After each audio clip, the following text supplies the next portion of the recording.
نحمده ونصلي على رسوله الكريم اما بعد فاعوذ بالله من الشیطان الرجیم بسم الله الرحمن الرحیم. د پارت اف سپیچ درېمې برخې ته راځو چې هغه فعل دی. په یو جمله کې فعل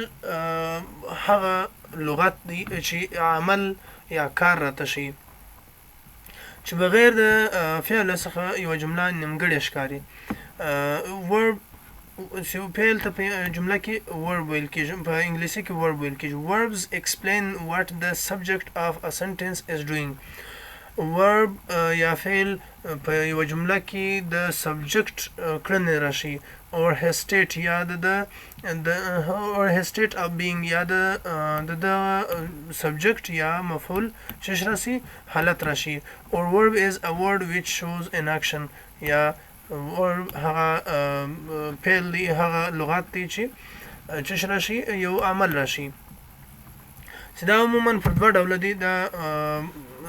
فعلونه پر دوه ډوله دي. یو ډول فعلونه چې دي هغه کومکي فعلونه دي او بل ډول فعلونه اصلي فعلونه دي. کومکي فعلونه ته auxiliary verbs ویل کېږي او کوم اصلي فعلونه ته ordinary verbs ویل کېږي یا original verbs هم ورته ویلی سو. راځو کومکي فعلونو ته د دې تر مخه چې موږ اصلي فعلونه وپېژنو، دا تر مخه مهمه دا ده چې کومکي فعلونه وپېژنو. پر ځینو په جملو کې به مو لیدلي وي as am are یا داسې do does have او داسې نور به مو لیدلي وي چې هغه ته ویل کېږي کومکي فعلونه. کومکي فعلونه are those verbs which are used with simple, fast and particular form of the verb to make the tenses of ordinary verbs. دغه کومکي فعلونه چې دي دا د سمپل او د ساده زماني او تیر زماني سره استعمالیږي په خاص شکل سره چې د هغې زماني خاص اصلي فعل ته شکل ورکړي سي دي، یا د تیر زماني د پاره یا د ساده زماني د اصلي فعل د شکل ته چې شو کې دغه زمانه جوړه کې سي دي، هغه زمانه ورته د هغې زمانې سره هغه فعل مطابق کی. we can also that the auxiliary verb are used to help form of tenses. یا موږ داسې هم ویلی سو چې auxiliary verbونه یا کومکي فعلونه چې دي چې دا د یوې زمانې د جوړولو لپاره زموږ سره کومک کوي یا د یو فعل سره کومک کوي. they are below دی په لاندې ډول سره دي. as, am, was, were, has, had, do, does, did, can, could, shall, ought to, may, might, must, will, should, need, dare. پښتو تعریف مې هم لاندې درته لیکلی دی. هغه فعلونه دي کوم چې د فعل په ساده تیر او خاص شکل سره په ساده تیره زمانه کې په خاص شکل باندې د زمانو سره د عادي فعل د جوړونې لپاره استعمالیږي. یا په بل عبارت کومکي فعل هغه فعل دی چې د زمانې یا د اصلي فعل سره کومک کوي، د زمانې جوړولو یا د اصلي فعل سره په زمانه کې کومک کوي، چې عبارت دی د لاندې ډول سره. دا فعلونه چې دي په اصل کې پر درې ډوله دي. دا کومکي فعلونه پر درې ډوله دي. principal auxiliary verb یا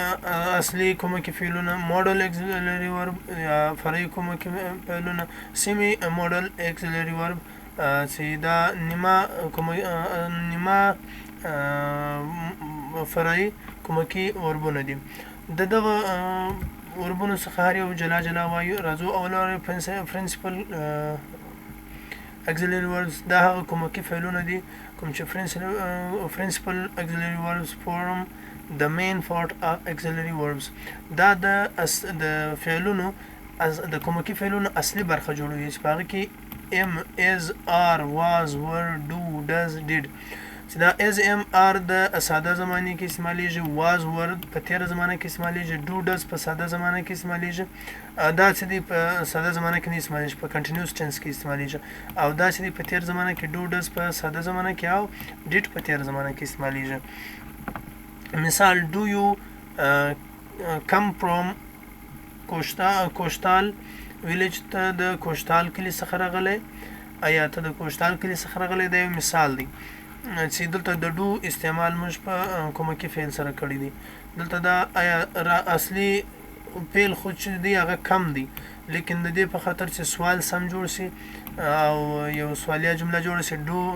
مخ ته راوړی دی او ډو مو استعمال کړی دی چې دا په ساده حال زمانه کې راځي دغه auxiliary وربونه چې دي principal auxiliary وربونه چې دي دا په درې ډول دي to be verbs دي to have verbs دي او to do verbs دي to be verbs کې دغه پنځه دانې راځي چې دغه دوه دانې په درې دانې په ساده حال زمانه په جاری زمانه کې استعمالیږي په حال جاری زمانه کې او دغه دوه دانې چې دي هغه په ساده حال په تیره زمانه کې استعمالیږي دا هغه وربونه دي کوم چې په جمله کې حالت بیانوي to be verbs are those verbs which are used to show state in the sentence to be وربونه چې دي دا هغه فعلونه دي یا هغه کومه کې فعلونه دي کوم چې په یو جمله کې حالت بیانوي لکه is am are was were د په یو جمله کې د یو دغه سبجیکټ یا مفعول فاعل حالت بیانوي لکه he is tired داسې نه دی he is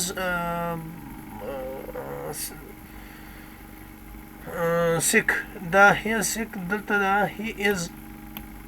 tall دغه حالت څه دی دغه ټوله to be verb سره بیانېږي to have verb دا هغه فعلونه دي چې خپلوي او ملکیت څرګندوي لکه has have او had have څه دی د جمع لپاره استعمالیږي او has څه دی د مفرد لپاره استعمالیږي had د دواړو لپاره استعمالیږي په تیره زمانه کې دا دوه په ساده حال زمانه کې استعمالولی سو او دا څه دی دا په تیره زمانه کې استعمالولی سو دا is د دلته به برطرف to be verb ته چې دا is د مفرد شخص لپاره am د مکلم لپاره یا هغه خبرې کوونکي لپاره او are چې دی د ډیرو اشخاص لپاره که خپل دغه وي لومړي اشخاص وي که دویمې او که درېمې او was چې دی په تیره زمانه کې د یوه شخص لپاره ور د په تیره زمانه کې د ډیرو اشخاص لپاره استعمالیږي چې دا ور خپله د ام سره بیا نه راځي صحیح یعنی په تیر زمانه کې د مکلم لپاره د یو مکلم لپاره ور نه راځي هغه لپاره واز راځي to do verbs چې دا په یو جمله کې د یو عمل کړنه راشي چې عبارت د دغه څلورو دانو څخه دي these verbs show the performing of an action د یو عمل کړنه مشته په یو جمله کې راشي لکه do معنا کول does معنا کول او did معنا کړي او done معنا سوی do د ډیرو اشخاص لپاره استعمالیږي په ساده حال زمانه کې does د یو شخص لپاره استعمالیږي په ساده حال زمانه کې او did د تیره زمانه کې استعمالیږي او done په تیره سوې زمانه کې استعمالیږي صحیح modal auxiliary verb یا فرعي کومه کې دغه چې دی کومه کې فعلونه چې modal auxiliary verb don't have any final s or a and es at the third singular person they don't have any past particular and infinitive form دا ډول فعلونه هیڅ اخري اس یعنی په د لغت په پای کې اس یا اس نه لري د دریم شخص لپاره نه لري چې دریم شخص موږ یو شخص لپاره چې د یا د لپاره استعمالو او نه تیر زمانه معلوم شکل لري لکه can could shall should will would may might and ought to دا کومه کې فعلونه چې دي دا موږ کولی شو چې په هره زمانه کې په همدغه شکل استعمال کو ګوره په تیر په دغه کې که چیرې تاسې کتلی وي په دغه to be وربونو کې یا پرنسپل auxiliary وربونو کې هر یو خپل د تیرې زمانې شکل درلودي د is شکل د تیرې زمانې شکل چې was و د are شکل چې هغه ور و د has او had شکل دغه has او have د تیر زمانې شکل چې هغه had و او د do does لپاره د تیر زمانې شکل چې دی هغه did done دی صحیح اوس نو د دې لپاره هیڅ داسې د تیر زمانې دغه نشته فورم نشته دا ټول چې دی پر خپل حالات باندې استعمالیږي دا اکثره کین معنا کولای شي د استعداد لپاره استعمال کوډ کولای شي په راتلونکي زمانه کې استعمالیږي شل د باید شل شود د باید د لپاره استعمالیږي ویل د راتلونکي زمانه کې استعمالیږي ویل وود او may might اوټو او داسې نور might اوټو دا ټول په راتلونکي زمانه یا حال ساده زمانه کې استعمالیږي سړي په تیر زمانه کې استعمالولای شو modal auxiliary verb semi modal auxiliary verb سړي یا نیمه دغه فرعي وربونه سړي دغه وربونه دغه سړي کومه کې فعلونه سړي دا یوازې درې دانی دي چې ډېر need use دغه درې دانی لغتونه په انګلیسي کې ډېر کم استعمالیږي چې استعمالیږي د هغوی استعمال اکثره وخت دغه د لپاره انفینیټیو وربونو لپاره په شکل باندې وي اصلي فعلونه چې دي راځو دوهم ډول ته کومکي فعلونه مزده کړل چې دا ټول کومکي فعلونه په دغه کې په جملو کې استعمالیږي چې جمله په دې سره تقریبا مکمله کیږي او دا اصلي کوم فعل سره کومک کوي او اوس راځو دغه ته ordinary verbs ته چې اصلي فعلونه دي ordinary verbs is a verb which denotes a main action and can stand alone ګوره کومکي فعلونه چې هغه یوازې نصف راتللی او یوازې خاصه معنا ورکوله هم نه خو دلته چې دی دغه بیا په خاص ډول سره معنا ورکوي اصلي فعلونه هغه فعلونه دي یا هغه فعل دی چې په یوه جمله کې یو عمل څرګندوي او یوازې راتللی شي او سمه معنا یعنی صحیح معنا هم ورکولی شي مثال سره علي study hard علي خان study hard علي خان سخت مطالعه کوي یعنی ډیر مطالعه کوي he goes to school دی مکتب ته ځي دا goes اصلي فعل دی او they play football سي play اصلي فعل دی دا فعلونه خورا ډیر دي هر ډول کړنه چې دغه فعلونه کې راځي دا پر دوه ډول دي یعنی اصلي فعلونه چې دي پر دوه ډول دي یو ته ترانزیټیو وربس ویل کېږي چې خپل په شکل کې تغییر راوړلی شي او مفعول ته ضرورت لري او دوهم انټرانزیټیو وربس دي چې مفعول ته ضرورت نه لري او په خپل شکل کې تغییر هم نه شي راوړلی راځو ترانزیټیو وربس ته چې دا هغه فعلونه چې وروسته فعل راغلی وي او مفعول راغلی وي چې د دې فعل څخه وروسته مفعول راغلی وي او کولی شو په پسیو وایس باندې یې تبدیل کړو لکه are those verbs which follow by an object and change to the passive voice too like each teach eat teach write study build and so on بل intransitive وربونه دي دوهم ډول چې دي هغه کومکي فعلونه دي چې مفعول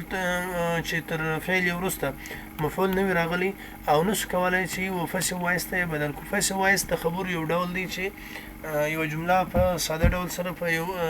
بل ډول سره بیانولای شي are those verbs which do not follow by an object in the sentence or sentence which include the intransitive cannot be changed to the passive like I go to school we cannot change to passive دغه جمله I go to school زه مکتب ته ځم او passive voice ته نسو بدلولی go come and so on داسې لغتونه چې هغه دغه مفعول ته ضرورت نه لري نو هغه لغتونه انټرانزیټیو بلل کېږي هغه فعلونه چې مفعول ته ضرورت لري هغه ته ترانزیټیو ویل کېږي هغه فعلونه چې مفعول ته ضرورت نه لري هغه ته انټرانزیټیو ویل کېږي په انګلیسي کې داسې فعلونه هم شته چې هم ترانزیټیو او هم انټرانزیټیو وي یعنی هم مفعول ته ضرورت درلودلی شي هم یې نشي درلودلی لکه فلای الوتل یا کولی شي بویل ایښول داسې نور لغتونه چې کېدلی شي موږ وایو چې مچ والوتی دا دلته هېڅ دغه ته ضرورت نشته مفعول ته ضرورت نشته لیکن کولی شو داسې هم وایو چې پلانکي تیاره والوځول نو دلته کار پر تیارې وشو او هغه فاعل مفعول او فعل دواړه درې سره معلوم شوله چې دلته مفعول ته ضرورت شته راځو فعلونو ته داسې کله موږ وایو چې زمانې شته نو زمانه یعنی په اوس وخت کې یو کار کول یا په تیر زمانه کې یو کار کول کړل سوی وي یا په راتلونکي زمانه کې کار کوي نو په انګلیسي کې لکه په پښتو کې چې لغاتونه فرق کوي چې ما یو کار کړی وو کړی وو اوس دلته وو راغلی دی او که چیرې زه یو کار کوم د دا کړی وو پر ځای باندې دلته یو کار کوم رالی نو یعنې دلته د کار کولو جریان شروع دی او زه به یو کار وکم ګوره په تېره زمانه کې کړی وو په حال زمانه کې کوم او په راتلونکې زمانه کې وبه کو دغه یا وبه یې کم دغه شکل د لغات فرق وکړي دغه په انګلیسي کې هم فرق کوي چې په انګلیسي کې و دغه لغاتو ته دغه تغیر ورکول چې کم کوو یا کړی وو دغه تغیر په انګلیسي کې پر دوه شکلو دی یو ریګولر دی او بل ریګولر معنا منظم ایریګولر معنا غیر منظم راځو اول واری ایریګولر شکل د لغات د فعل دا وایو دا بې قاعدې فعلونه دي هغه دي چې کومه ځانګړې قاعده د دوهم او دریم حالت د بدلولو لپاره نه لرو یعنی د دوهم زمانې او د دریم زمانې لپاره یې نه لرو همدارنګه بې قاعدې فعلونه په ډي او ای ډي دوهم حالت ته نه بدلیږي د مثال په لاندې جدول کې لیدلی سي د فعلونو اول دوهم او دریم شکل لیدلی سي چې دا سمپل فورم دی دا په حال زاده زمانه کې استعمالیږي او په پریزنت ټینس کې چې پریزنت حال جاری زمانه ده یعنی اوس جریان لرونکي فعلونه چې دي هغه ته آی ان جی ور اضافه کیږي لیکن دوهم شکل ته چې تیره زمانه ده د تیره زمانې دپاره وینټ راځي او چې بیخي ډېر وخت تیر سوی وي چې هغه کار کړل سوی وي او په تیره زمانه کې نو موږ ګون استعمالوو ګوره دلته که چیرې موږ دې فعل ته وګورو دغه فعل کې لږ تغیر رالی آینجي ور اضافه سوه اوس بیا مکمل دې شکل تغیر وکړي په وینټ باندې بدله سول او دغه شکل بیا برته تغیر وکړي په ګون باندې بدله سول نو دلته هېڅ داسې قاعده نشته د داسې لغاتو دپاره چې دغه لغاتونه دي و تیرې زمانې ته یا حال جاري زمانې ته یا بیخي تیرې زمانې ته دغسې پر قاعدو دي دغه فعل ترتیب سي یا هغو زمانو ته دی واوړي سي دوهم راځو ریګولر فورم ته یا قاعده لرونکي فعلونه دي هغه فعلونه چې د ای ډي او یا په ډي توري په اضافه کولو سره په آخر کې د دوهم او دریم حالت ته موږ دا کولی شو چې تبدیل کو قاعده لرونکي فعلونه دوهم او دریم حالت سره تقریبا مساوي دي اکثر دا مساوي دي خو یو دوه دغه راځي استثناوي پکښ راځي مثالونه یې دا دي لکه ټاک په حال ساده زمانه کې استعمالولی شو په ټاک معنا خبرې کول که چیرې په جاري زمانه کې مازې آی ان جي غواړي چې ور اضافه یې کړو او د تېرې زمانې دپاره ای ډي ور اضافه کېږي او بل وانټ معنا غوښتل وانټډ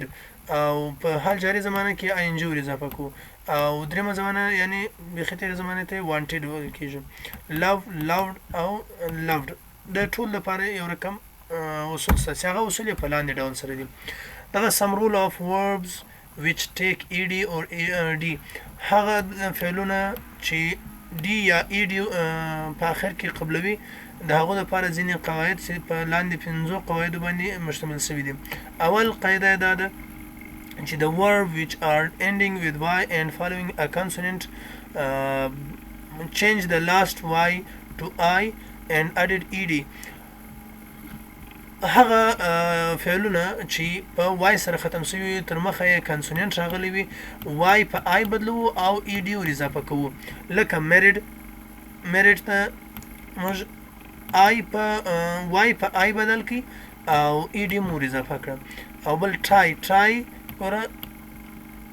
وای مو په آی بدل کړي او ای ډي مو ور اضافه کړه بل راځو دویم قانون یې verbs ending with y following a vowel take ed without any change it means we can't drop y but if it follows by vowel letters په وای سره چې ختم شوی وي او تر مخه واول راغلی وي یعنی یوازې دغه وای څخه تر مخه واول راغلی وي نو موږ یوازې ای ډي ور اضافه کوو هېڅ تغیر نور نه پکښ راولو لکه stayed pride دغه پرې چې دی دغه لومړي قانون څخه راغلی دی او بل چې دی played دویم مثال یې played دی دریم قانون یې those verbs which are ending with c take an extra k before ending ed ګوره که چیرې یو لغات په سی سره ختم سوی و هغه ته کې ور اضافه کوو او په پای کې یې ای ډي ور اضافه کوو یعنی د ای ډي تر مخه کې لیکو او د کې څخه وروسته ای ډي لیکو لکه پکنیک ته موږ کولی سو پکنیک په شکل باندې بدل کو دا هغه وخت کولی سو چې د یو لغات په پای کې سی راغلی وي او د سی وروسته بیا کې ور اضافه کوو صحیح دی که په ای یا ډبل ای سره ختم شوی وي لغات نو یوازې ډي ور اضافه کوو څلورم قانون دا دی those words which ends with e or e double e take d هغه لغاتونه چې یوازې په ای یا ای ډي ډبل ای سره ختم شوی وي نو هغه ته موږ چې شو ور اضافه کوو یوازې ډي ور اضافه کوو لکه loved closed او پنځم قانون those regular verbs which are ending in a consonant and following a vowel double the last consonant and add ed او هغه لغاتونه هغه فعلونه منظم فعلونه چې منظم فعلو څخه وي هغه فعلونه چې په کانسوننت سره ختم شوي کانسوننت تور سره ختم شوي او تر مخه یې واول راغلی وي نو دغه کانسوننت ډبل کوو دغه اخرنۍ تور ډبل کوو او په پای کې ای ډي ور اضافه کوو لکه stopped او داسې نور وروسته به د خیر سره د درس څخه صفتونه وایو صفتونه د پارت اف سپیچ څلورمه برخه ده چې ان شاء الله په آینده درسونو کې به وایو السلام علیکم